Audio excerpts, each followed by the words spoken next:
প্রতিবেশী দেশের সাথে সংঘাতের প্রভাব পড়েছে পাকিস্তানের অর্থনীতিতে। গেল কয়েক সপ্তাহ ধরে আফগানিস্তান এবং পাকিস্তানের সীমান্ত বন্ধ। এতে দুদেশের মধ্যে ভেঙে পড়েছে বাণিজ্যিক যোগাযোগ, বাড়ছে পাকিস্তানে নিত্যপণ্যের দাম। আফগানিস্তান এবং পাকিস্তানের মধ্যে সীমান্ত বন্ধ থাকায় দুদেশের বাজারে বহু পণ্যের দাম সপ্তাহ ব্যবধানে দ্বিগুণ হয়েছে। বিশেষ করে পাকিস্তানে টমেটোর দাম এক লাফে বেড়ে গেছে 5 গুণ, যা এখন স্থানীয় বাজারে প্রতি কেজিতে প্রায় 600 পাকিস্তানি রুপি ছুঁয়েছে। ये अफगानिस्तान से टमाटर बॉर्डर बंद हो गया था ना, तो उसी वजह से हम लोगों ने ईरान से टमाटर मंगवाया। अभी हम लोगों ने ये सस्ता करके बेच रहे हैं। 500-600 रुपए पे चला गया था, अभी वापस 200 रुपए किलो पे हम लोग ले आए हैं टमाटर। अभी अफगानिस्तान के बॉर्डर बंद है, सेब यहाँ पे नहीं आ रहा है।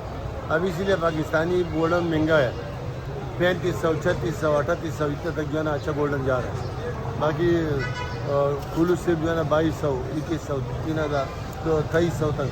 मंडी में देखो, मंडी में बिल्कुल माल ही नहीं है। माल बहुत ज़्यादा उधर ख़राब हो गया। बॉर्डर से पीछे गाड़ी बहुत ज़्यादा खड़ा है। व्यापारी लोग सारे बर्बाद तबाह हो गया।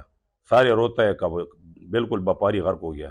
अभी इधर 600 तक 500 तक टमाटर पहुँच गया। किलो 500-600 तक पहुँच गया।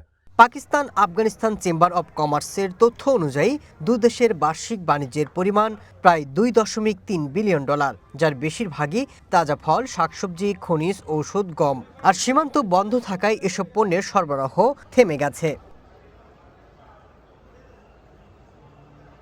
রয়টার্স জানিয়েছে, সীমান্তের দুই পাশে এখন প্রায় 5,000 কন্টেইনার আটকা পড়ে রয়েছে, যার বেশিরভাগ পণ্য নষ্ট হতে শুরু করেছে। দুদেশের মধ্যে সীমান্ত সংঘর্ষ আপাতত বন্ধ রয়েছে, তবে এখনও চালু হয়নি কূটনৈতিক যোগাযোগ। Masud Rana, one international desk.